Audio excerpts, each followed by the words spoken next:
Karibu mpendwa msikilizaji na mfuatiliaji wa St. Gaspar Media katika kipindi cha maisha ya watakatifu. Ikiwa leo ni tarehe 21 ya mwezi wa 4, tunasikiliza na kutafakari juu ya maisha ya Mtakatifu Anselm wa Canterbury. Anselm alizaliwa kati ya mwaka 1133 au 1134 mjini Oster katika ufalme wa Burgundi mkoani Valle d'Aosta, mahali pekee walipozungumza lugha ya Kifaransa huko nchini Italia. Familia yake ilikuwa tajiri na ya kisharifu, na upande wa mama ulihusiana na watawala wa Savoy. Baba yake aliyeitwa Gundolfo alikuwa mtu mwenye asili ya Kilombardi. Alikuwa mkali na mwenye kutapanya mali kwa anasa tofauti. Mama yake aliyeitwa Emmenberga alikuwa mtu mwenye maadili mema ya dini na ndiye aliyeshughulikia malezi ya kwanza ya Anselm aliyekifungua mimba, halafu akamkabidhi kwa Wabenedikto wa Oster. Kufuatana na ndoto aliyoipata, Anselm alijisikia kuitwa na Mungu kwa kazi muhimu, na alipofikia umri wa miaka 15 alitamani kuingia monasteri, lakini hakuruhusiwa kabisa na baba yake. Jambo hilo lilimfanya augue, lakini alipokuwa mahututi na kuomba kuvikwa kanzu ya Kibenedikto kama faraja ya mwisho, baba yake alimkatalia tena. Baada ya kupona na kufiwa mama yake, aliacha masomo na kuishi maisha ya anasa.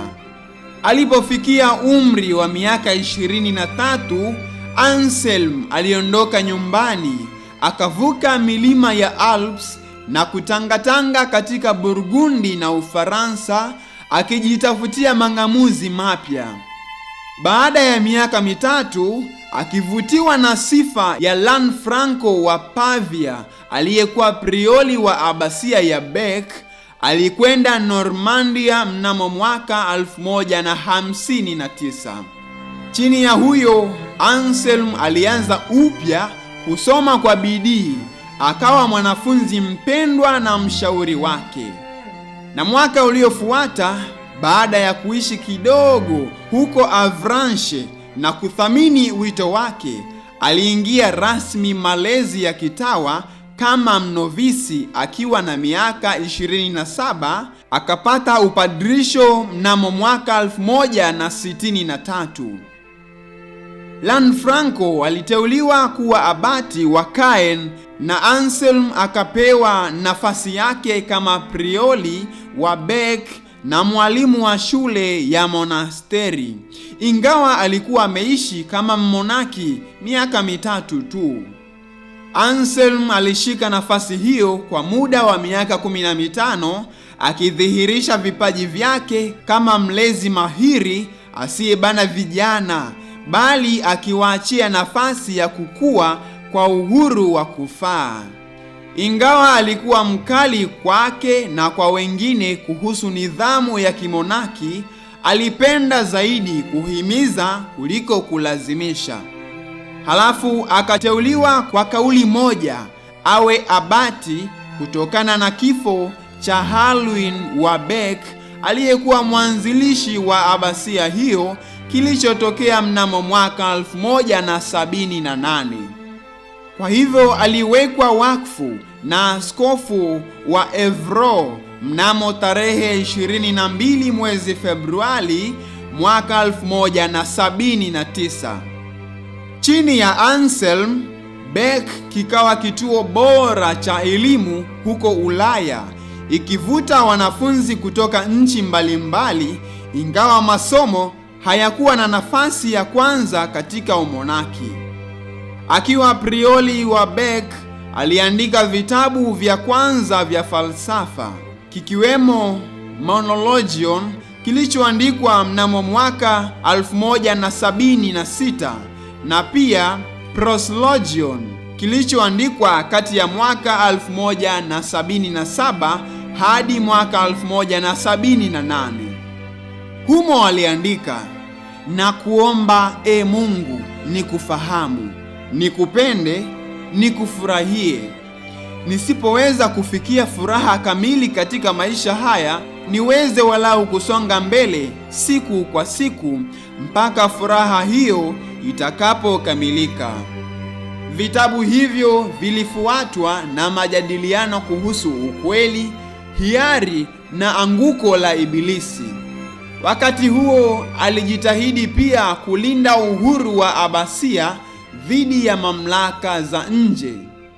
Hapo katikati wamonaki wengi walikaribishwa Uingereza ili kuwaletea wenzao wa ng'ambo mageuzi yaliyozidi kuenea barani Ulaya. Mchango wao ulikubaliwa kiasi kwamba Lanfranco akawa askofu mkuu wa Canterbury. Mara kadhaa Anselm alitembelea Uingereza kwa ombi la Lanfranco ili kufundisha wamonaki na kumsaidia kusimamia mali ya Abasia katika magumu yaliyofuatana na uvamizi wa William wa kwanza wa Uingereza na Wanormani wenzake. Kazi yake ilipendeza mbele ya wenyeji wa huko kiasi kwamba Lanfranco alipofariki mnamo mwaka 1189, Anselm alichaguliwa kushika nafasi yake kama askofu mkuu wa Canterbury. Kuanzia Desemba mwaka 1193 alipopata daraja takatifu, alishindana mara kadhaa na wafalme wa Uingereza William wa pili na Henry wa kwanza ili kutetea uhuru wa kanisa lisiingiliwe na serikali. Kwa sababu hiyo, mara mbili ilimpasa kwenda uhamishoni, yaani kati ya mwaka 1103 hadi mwaka 1106. Katika msimamo wake aliungana na Papa. Baadaye upatanisho kati ya mfalme na Papa ulimwezesha kurudi Canterbury na kulakiwa na wakleri na walei kwa shangwe.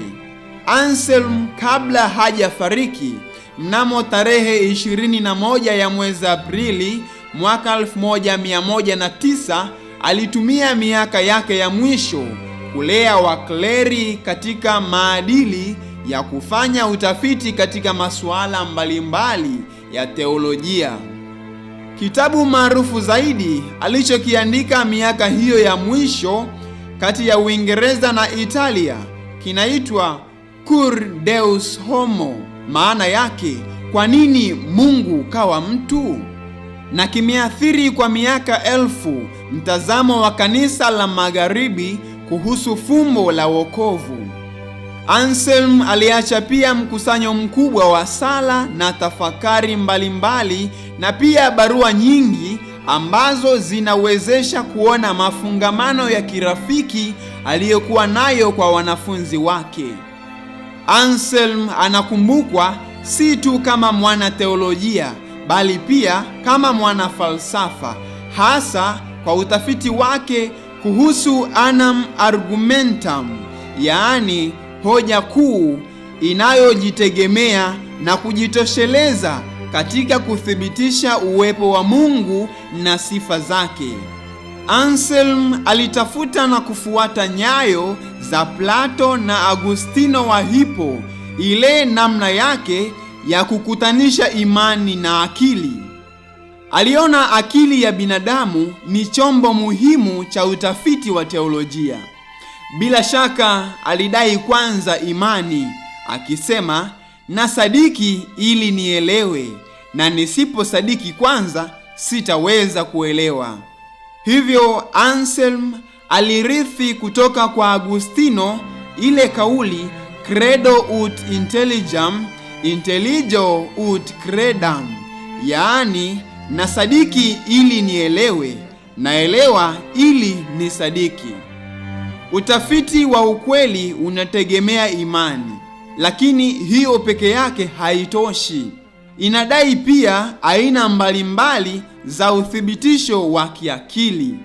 Katika hilo, akili sawa na imani yenyewe ina mwongozo wa hakika katika mwanga wa Mungu ambao usipokuwepo, akili haiwezi kabisa kupenya fumbo la Mungu. Kwa maneno mengine, akili haitoi matamko bali inasaidia kuelewa imani.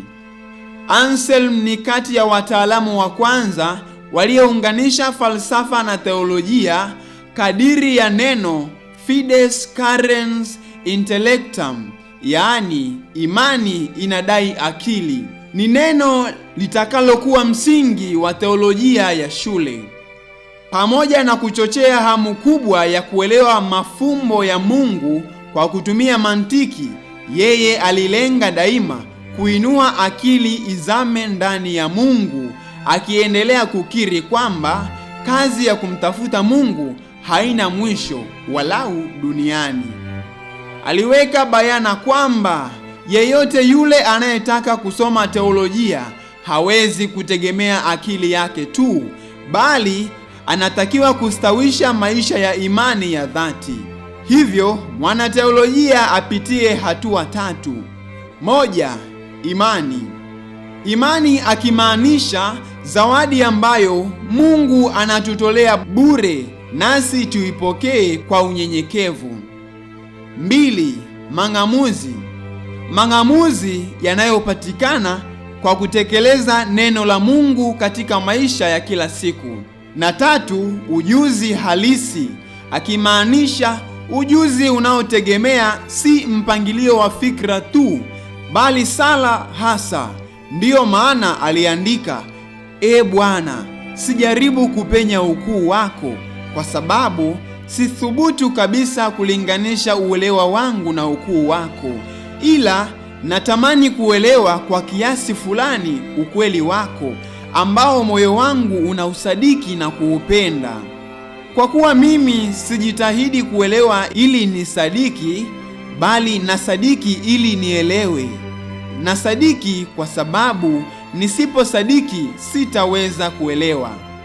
Anselm alimheshimu pia Bikira Maria kwa moyo wa kitoto.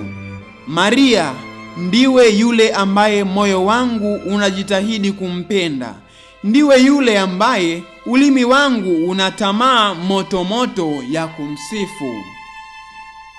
Itukuzwe damu ya Kristo! Milele amina. Tafakari fupi inayotokana na maisha ya Mtakatifu Anselm wa Canterbury. Bwana Mungu wangu, nijalie neema nikutamani kwa moyo wangu wote, ili katika kukutamani nikutafute na kukupata, na nikikupata nikupende, na nikikupenda nipate kuachana na dhambi ambazo umeniokoa nazo. Rejea ya Mtakatifu Anselm. Watakatifu wengine tarehe 21 ya mwezi wa 4: Mtakatifu Arator, padre; watakatifu Fortunatus, Felici, Silvius, Vitalis, Apollo, Isaac na Crotates, wafiadini wa Misri. Mtakatifu Anselm wa Canterbury, utuombee.